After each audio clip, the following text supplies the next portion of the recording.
Welcome to your typical shonen protagonist. I'm Kai. I'm Kells, and this is a show where we explore different anime series, and this episode is finally our conclusion of Yu-Gi-Oh Duelist Kingdom. So we, Yu-Gi-Oh! I had oh to do my it. god, you had to do it. So that's probably the worst part of the entire show, is the fact that before every duel, bar none, Yugi Moto, the kid, has to just scream Yu-Gi-Oh to summon the spirit of the puzzle into winning his duels for him.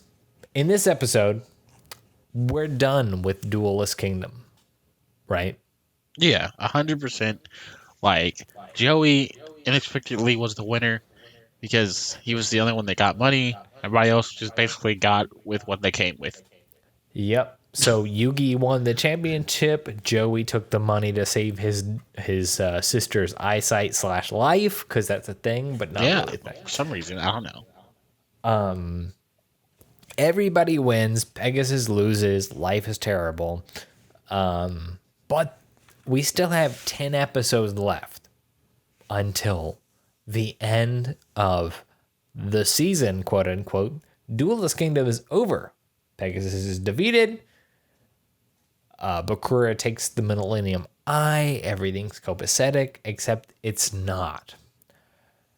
So we wind up with what is deemed the Domino City battles.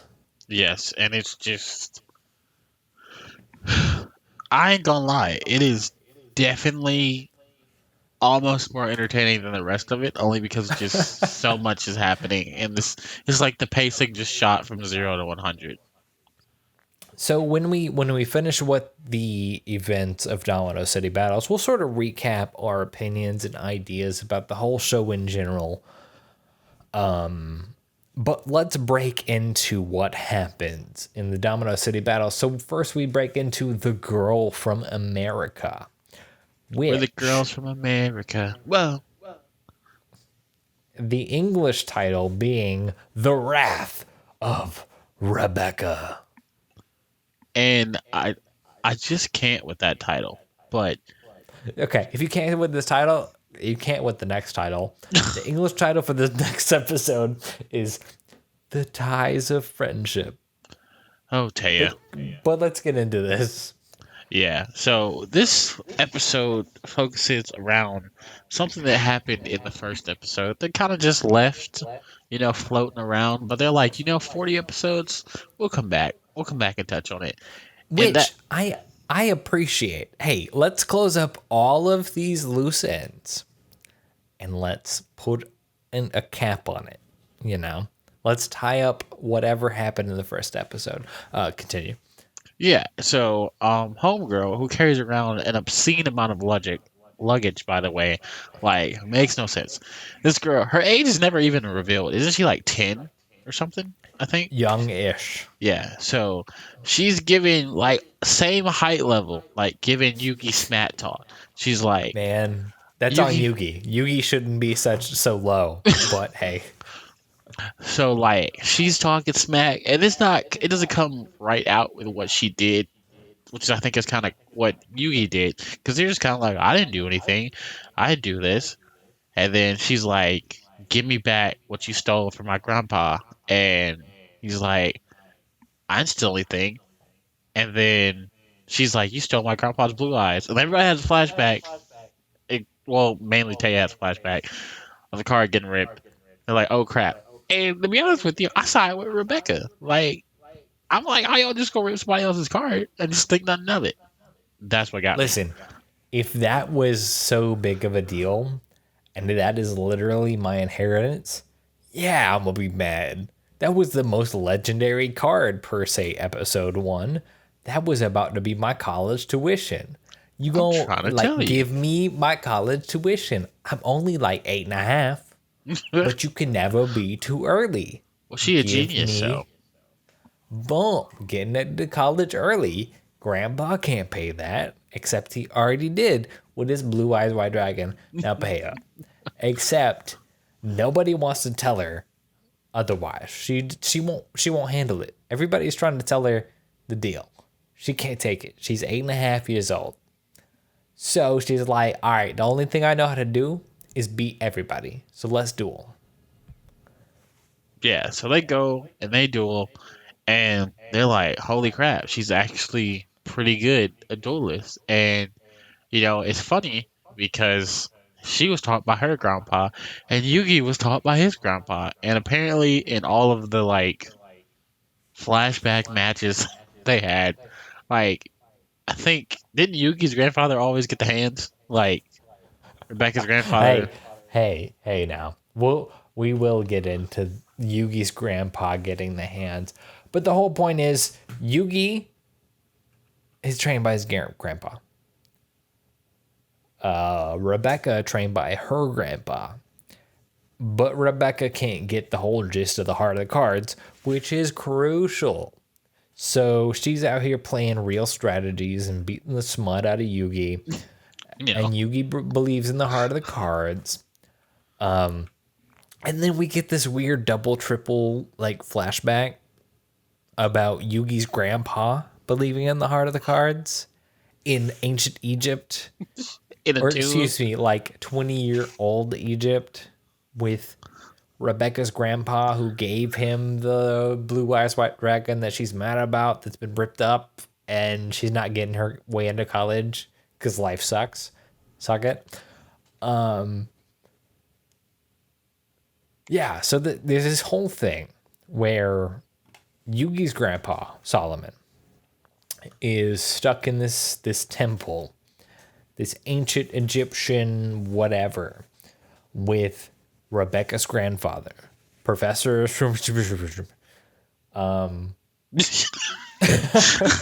Hawkins, Professor Hawkins. Hawkins. Yes, that's the one. Yeah, I'm gonna cut all that out. Professor Hawkins. And they play a duel to pass the time because they know they're both gonna die out of water, lack of water.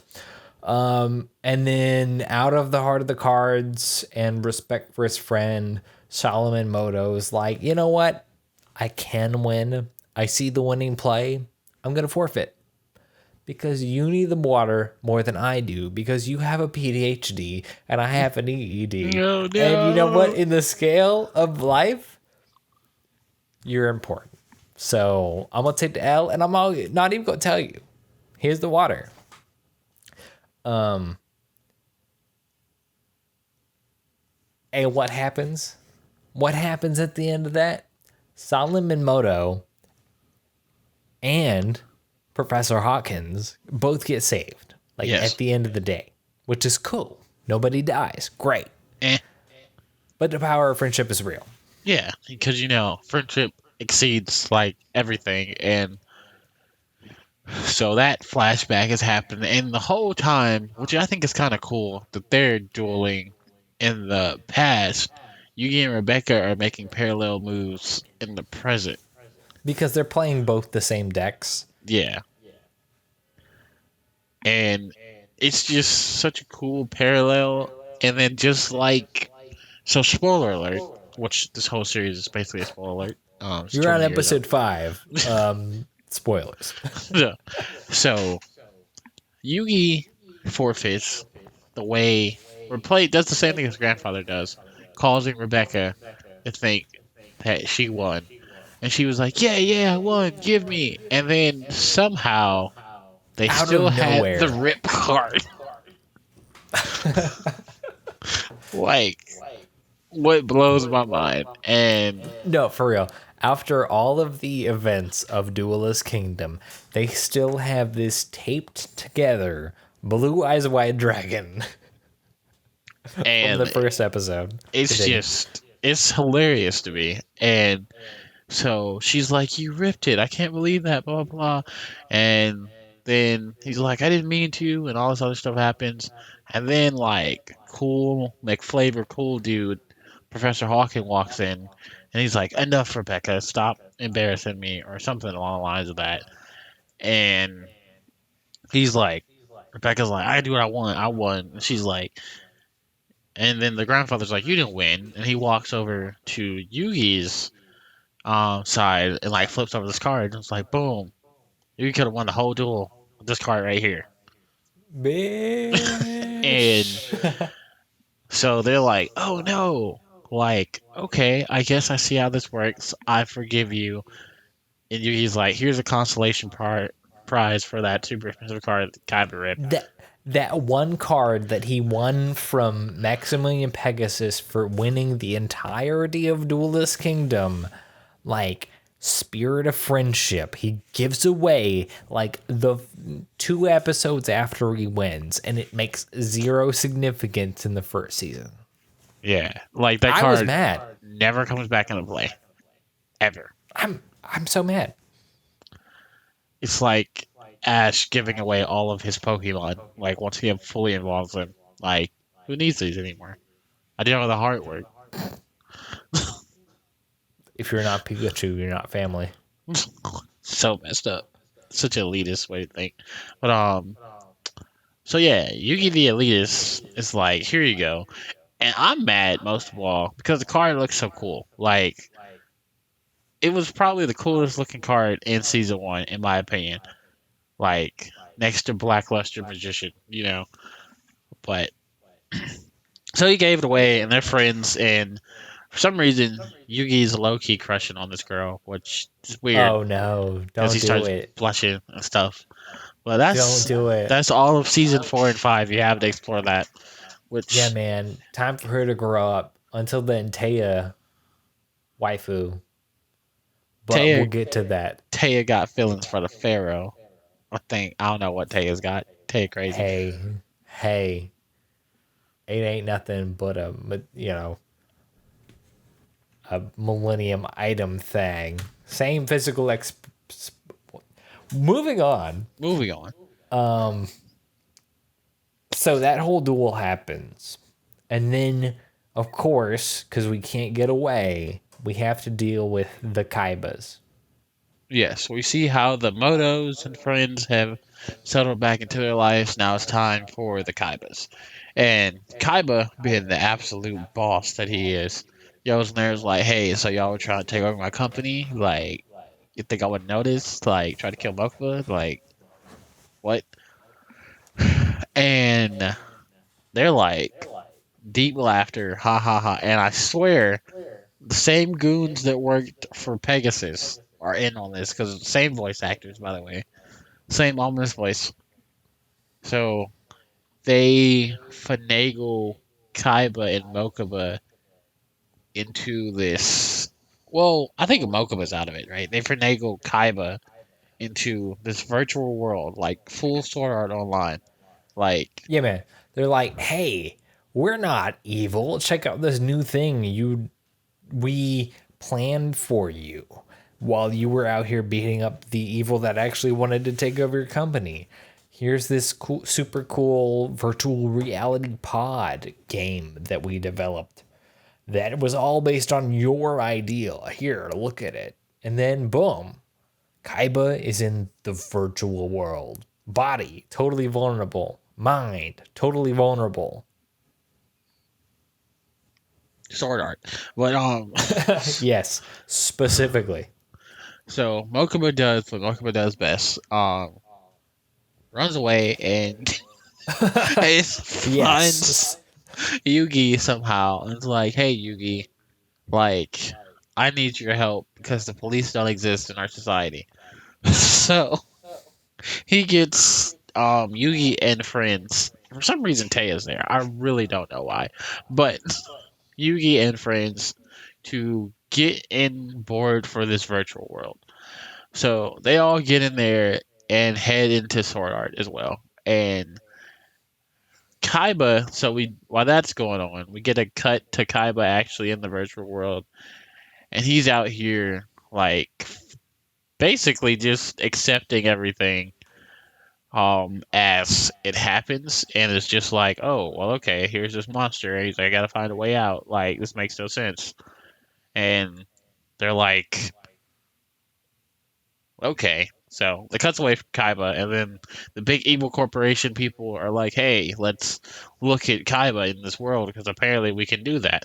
So they go in Yeah. maniacal laugh and stare at Kaiba and like, "Ha ha ha, this is gonna work." And meanwhile, they can't see Yugi's gang sneaking into the building to get into the pods. To show Kaiba, hey, we now have your torn up blue eyes. Hey, come look at this thing we did forever ago. Hey, we're still friends, right? Even though you're running a company and we're some schmucks. So they roll into Kaiba's facility, presumably under Mokuba's, request. Yeah. And they wind up in the virtual reality simulator where they finally get put under. Now, outside of the show and the game, I maintain this as the greatest hits of season 1. Let's show the viewer all of the cool monsters and crazy stuff we did with season 1, and then at the end of it, the last like 7 episodes, we're going to show the viewer what's going to happen in season 2 with the new game rules. But until we get there, let's show them all the crazy stuff and cool monsters and things we came up with in season 1. So Yugi and friends being Yugi and Joey. Was there anyone else? Just Mokuba? I mean, yeah, it was just Yugi, Joey, and Okubo who actually delved in there at first. Yeah. So they get into the pods that will take them into the virtual world, which is also a setup for some portion of season 2, which all of this is filler because, of course, we can't watch a typical shonen protagonist anime without some sort of obscene, crazy filler. Of course not. Like, you have to have the whole craziness parallel. Like, this is actually another anime inside of this anime. To which I think about Sailor Moon Season 2, Part 1, with like the tree people. Oh, God. But we're getting into some shoujo, which heaven forbid we do that. We'll save that for another time. Specifically, yes. But Yugi, Joey are now into the virtual world. Yes, and they are. The first fight they have is in a graveyard zombie fight. So they're going at it, they're fighting the zombies, and then they slowly realize that, the rules of the game apply because they're beating these graveyard monsters. They keep coming back, but they're coming back stronger. So, and they only apply in we don't regain the stats. We only lose our life points. Yeah, so they figure out basically that the game is tailored against them. So then they get out of there. They go on a quest, and Joey finds a card that has an overall scheming purpose with it to do things. So, card number 5, I believe it is correct. I'm going to take your word on that. So they get through the graveyard area, quote unquote. Eventually they happen on a city. And in the city, they happen on like a gladiatorial arena. And they have to win.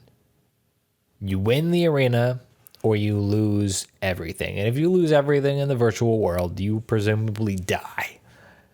Which you presumably die in every match in Yu-Gi-Oh! If you got bad eyeballs, if you got the Shadow Realm, if you got, I don't know, Magic puzzles. Attached. Yeah, that'll do it too. If you lose a match, you presumably die. And if you don't die, you're lucky, right? So in this match, presumably, if they don't win the Coliseum match they die. So who shows up? Who's the big baddie of the Coliseum? The big baddie of the Coliseum is who? It's the ogre dude. My Yes, Valentine. yes, Out of nowhere, out of literally nowhere, my Valentine shows up and is the big baddie of the Coliseum. yes. Not the Jabba the Hutt ogre dude. No, which was the swerve, right? Yeah, To which Mai doesn't want to murder her friends, as we have learned from, most of season one. So her goal is to help them get out of the Colosseum, which she does. And that shows no significant circumstances once they escape. Well, we're out, we're free, whatever. Hey, cool, great. yeah. And they get their own sort of personal armor that fits the legendary heroes of the game. Because of and course there has to be whatever. legendary heroes. Because it's Yeah. They look sort of like, kind of, not really, don't look too hard. Kind of like their own sort of playeristic vibe. The only one that looks like their own character is Mai and her Harpies Ladies armor. Which Yugi I'm not looks mad too at. cool. I'm not mad at either. Yugi looks too cool with the shoulder pads. Joey looks too dumb with his sort of barbarian like cloak Yeah, like animal skin. crossing. And like the skull on the dome. We get it, he's a dog, but whatever. But finally all of the friends make it to the final battle. Which is all the Yugi and friends versus all of the people who have led Kaiba Corp up until now. Yes. Let us not forget to mention though that the princess is Mokuba. Yes, the virtual princess is based on Mokuba. Because I'm a mind my business now. yeah, Yu-Gi-Oh did it Live, first. live your life, Mokuba. Live your life. And if that ain't you, you got asshole friends. For real. But they make it to the final. They make it to the final fight. They make it to the final boss. Which the final boss is like some weird conglomeration. We finally reached the digital world, Oh right? my god. Yeah. Now we've reached whatever the final boss of the Digimon movie is, and Diaboromon? suddenly, sure. We see all manner of digital things coming across the top and the bottom of the screen. And we've got this 5-headed dragon, which is made up of water, fire, and random BS. All the stuff the Fire Nation attacked. So the Decahedron starts going off, and it's like each voice is like, let me monologue real quick about how this was such a great plan and everything, and they're all here, and they're like, yeah, we got this. And then coincidentally, what you didn't know what was happening, because plot, each one of the people brought to the virtual world possesses a dragon. So Hold so on. You didn't know that Yugi was the Dragon Knight? You were ready for Yu-Gi-Oh to discommand all of your dragons? Cause that's what's about to happen. Yugi, Kaiba, team up, boom. Master of the Dragon Knight. Which is yes. literally the name of the translated episode. And like, let me tell you, this is cold. Like, this is clean. Like, I remember in my young childhood being like, wow, this is what's up. Like, cause it was that different blue eyes. It was sleeker. Like, and the Blackluster Soldier Master dude was like, I got this. Like, so the cleanliness happens. Like, the cleanliness so clean that Corona would crumble in his wake. Goes and is like, hey man, Just so you know, my power 9,000. Like you ain't never seen anything like this in the series before. Like, and he just like the thing is he goes all like Dragon Ball Z fusion rainbow attack on the dragon and just ends it in one attack. And the thing that gets me is everybody changed clothes except Kaiba. Kaiba's like, I ain't changing my fit. I'm doing this in my normal everyday wear. Like, and Kaiba didn't meet any NPCs to buy any clothes from, bruh. Learn your game. he had the one he was attacked by, the Joker looking dude, imp guy.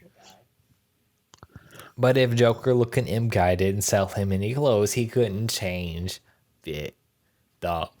But yeah, good guys win, bad guys lose. What does that mean for Kaiba Corp? I don't know. But what that means for us is we're done, right? All this crazy stuff from season 1 is over, right? Yep, it's over. We're done. There's nothing Totally. involving a different type of game. Nope, not involving a different type of game. Nothing involving any of our former antagonists. Nothing. Not a lick. We're done. We're finally moving on.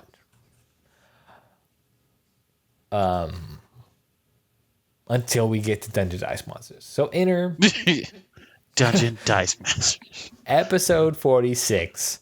We still have 4 more episodes. I like how they padded this out. 4 more episodes of BS Dungeon Dice Monsters. Part 1, episode 46. Bruh, Duke Devlin, our Dungeon Dice Monsters creator, is seen looking out a window down on Yugi in the attempt to, oh, you're the king of games, so I got a game. Let me beat you at it. You can't beat the creator.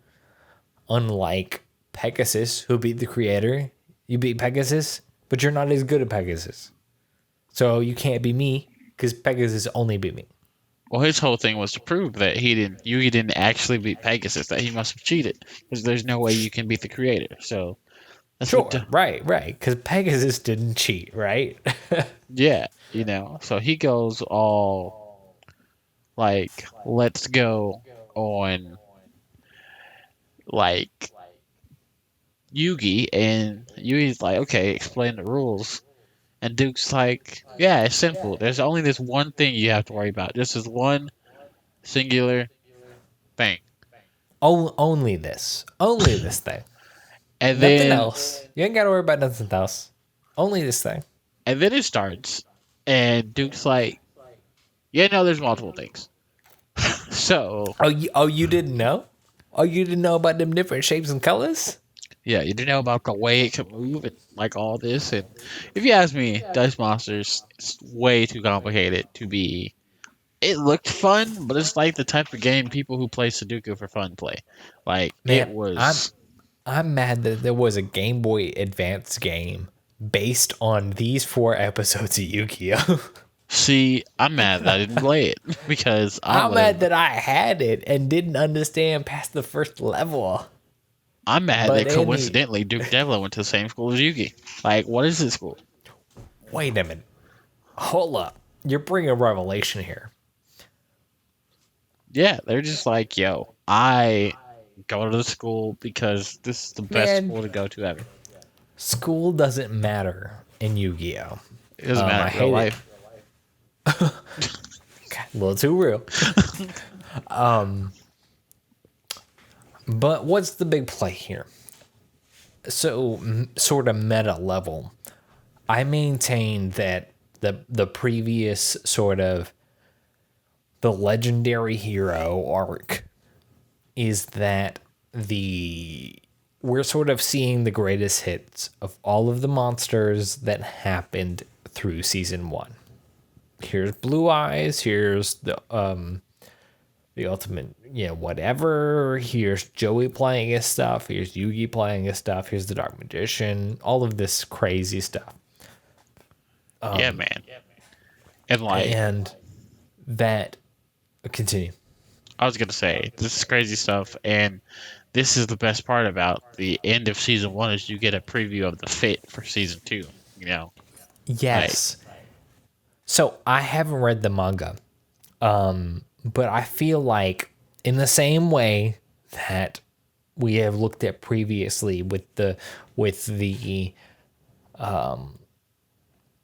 the labyrinth duels and the different terrain and the different rules you can see in all of these duels that don't necessarily translate to the game, that Dungeon Dice Monsters is a way for the mangaka to change up the story, to change up the way they can tell the story with different game rules, to be the way that the viewer now conceives season 2, right?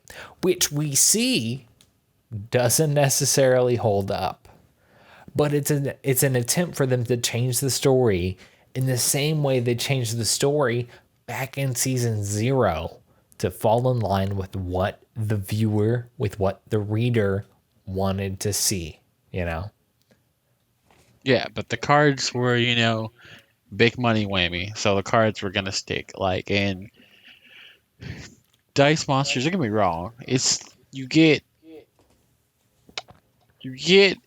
see an intricacy in it where it mirrors Duel Monsters, but it also has some things different. And throughout the process, Yugi does, and this is a cool part because you get to see Yugi actually. Because outside of this, all you've seen is him play Duel Monsters. So this is where you get to see him actually live up to the title, the King of Games.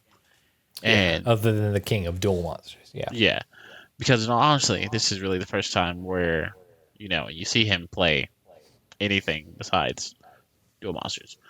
So, and this whole thing that's happening, like Yugi agrees to the fight because Duke Devlin made Joey a dog because he lost the first duel.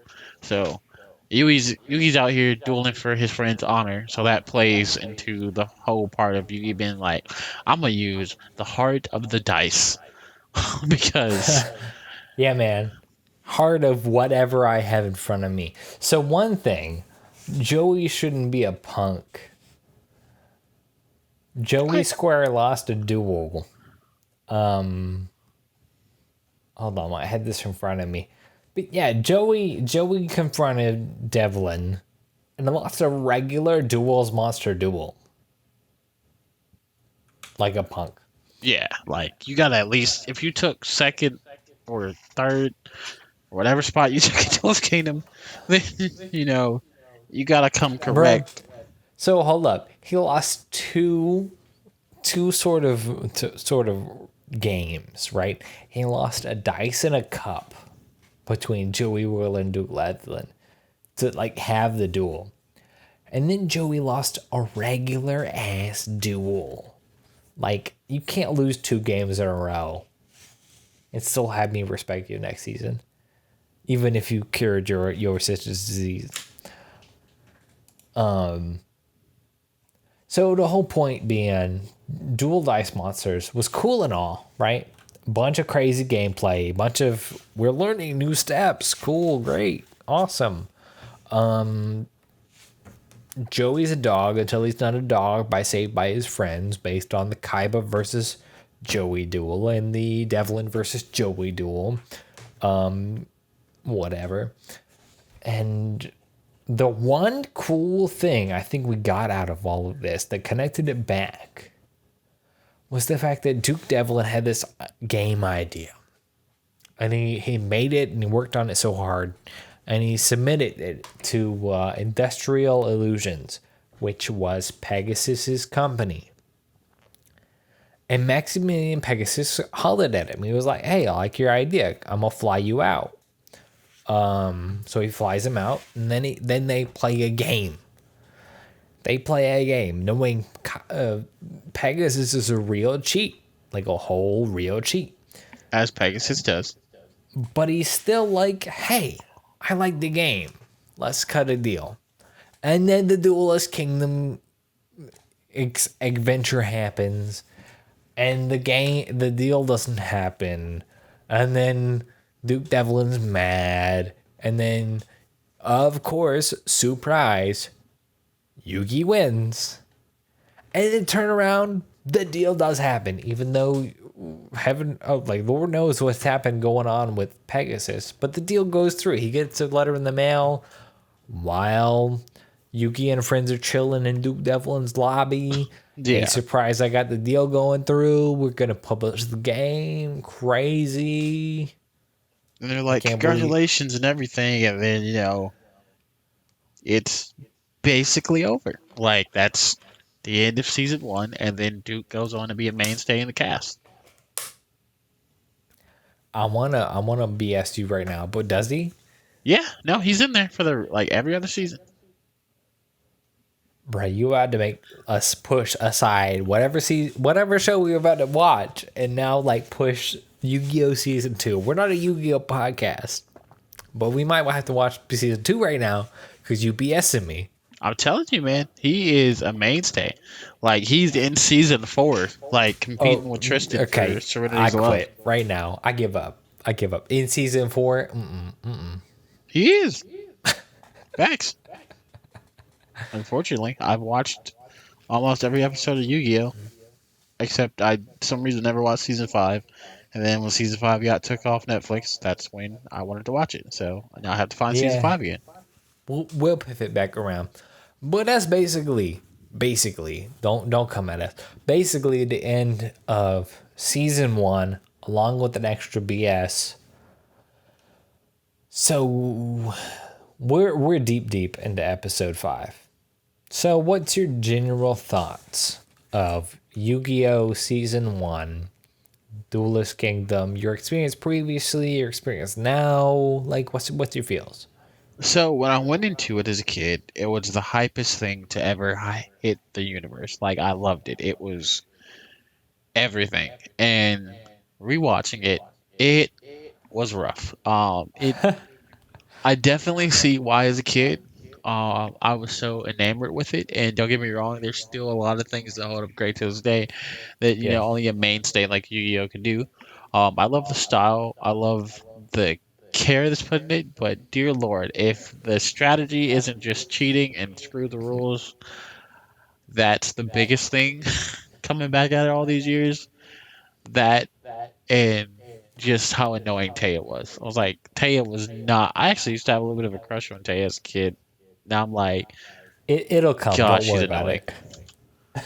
Like, Just forget about season 1. So, in my impression, like outside of the show, the story they're telling, which is good, right?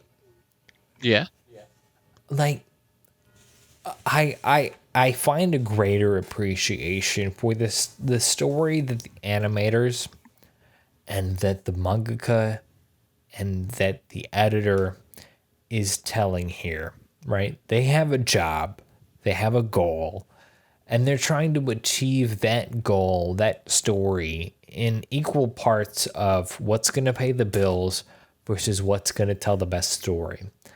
And I find a greater appreciation as I watch this stuff, especially like season 1, before it gets picked up by our bigger studio, because this is by Studio Scallop, yeah, I think. Don't quote me on that. But it's before one of like the bigger named studios.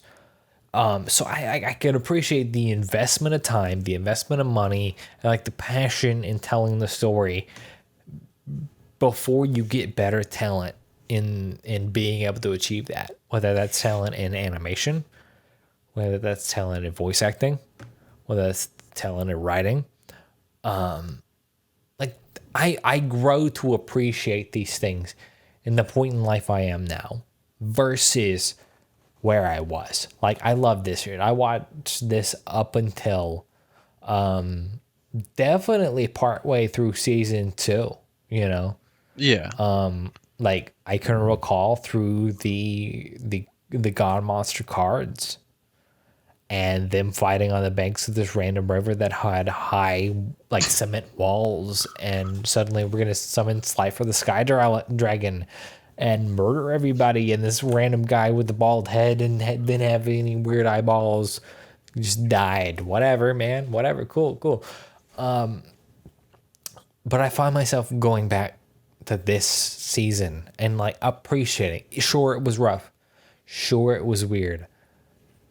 But I can see this being me with some sort of capital to make a project that I believe in and getting this out to the world, you know?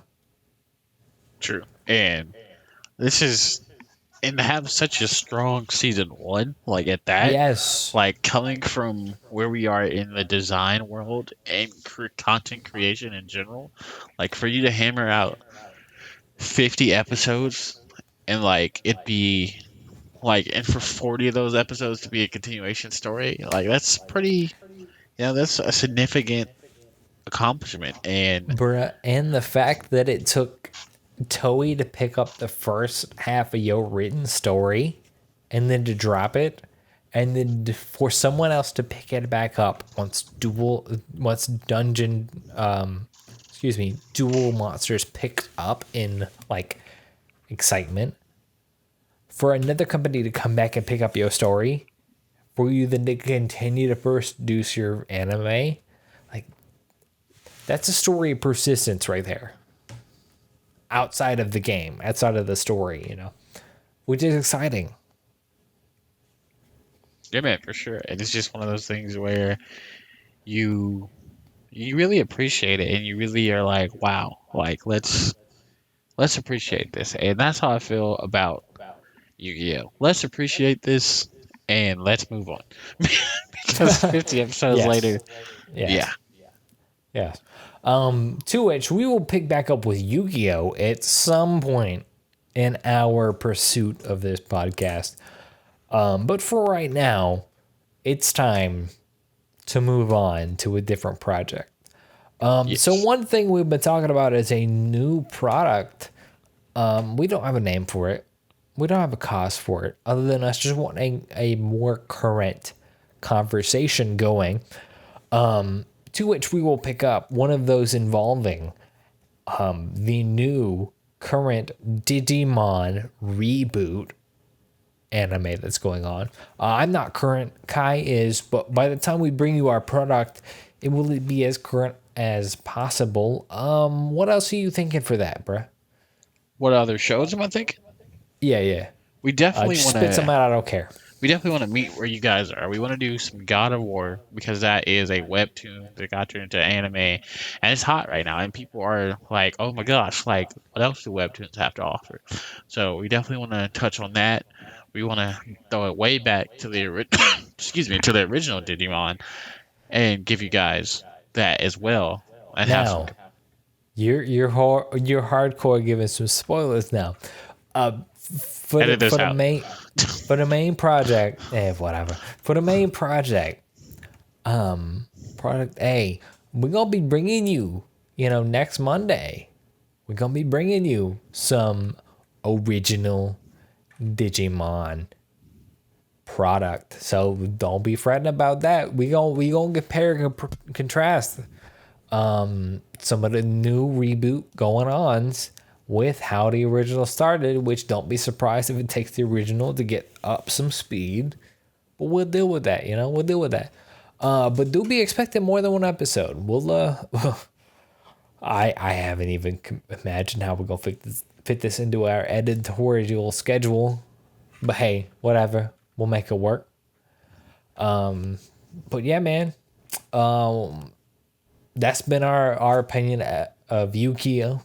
Season 1 through the extra BS, along with some stuff that's coming up. So if you're interested, you still here? Let me open up the script. Yeah, I got that. Before we go, check out the audio version of this show on Spotify and a YouTube upload on YouTube. And follow us on Twitter. Yeah. That's Twitter at YTSP. That's URTSP. As we live tweet our research, share our memes, and interact with a community of wonderful weebs. Next episode of the main product, catch us talking about Digimon. What's the first season of Digimon called? Adventure. Digimon Adventure 1. Yes. Digimon Adventure. Digimon Adventure 1. Because there's Digimon Adventure 2. Digimon always has me messed up with the name and convention. But yeah, next episode, believe you me, we're going to be talking about Digimon Adventure. So catch us then, and we'll see y'all later. Peace.